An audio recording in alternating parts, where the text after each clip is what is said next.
unit yang kedua lah untuk Amin siapkan sebelum raya, geng. Alright, geng. So alhamdulillah kita dah hantar untuk touch up body kereta Toyota Alphard tahun 2022 tadi. So dekat depan Amin ni ada satu unit lagi Toyota Alphard AC juga, tapi yang ni adalah tahun 2021, warna putih juga. So unit ni unit yang kedua lah untuk Amin siapkan sebelum raya, geng. So customer ni pun grab untuk kita punya promo hari raya lah.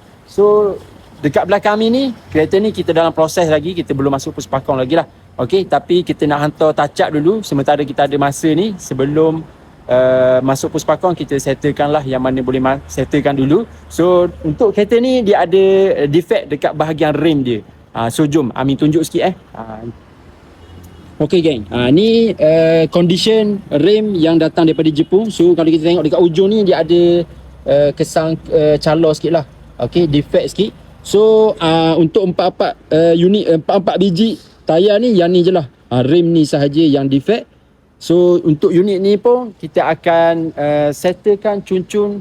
Okey, kita touch up semua rem, body kalau ada calor dan defect sebelum kita serah kepada customer lah. So set awak dekat luar sana yang mana sedang mencari kereta recon, okey, jangan lupa boleh contact Amin. Jangan lupa like, follow and share, geng. Okey, so apa-apa boleh stay tune untuk video yang seterusnya. Ciao.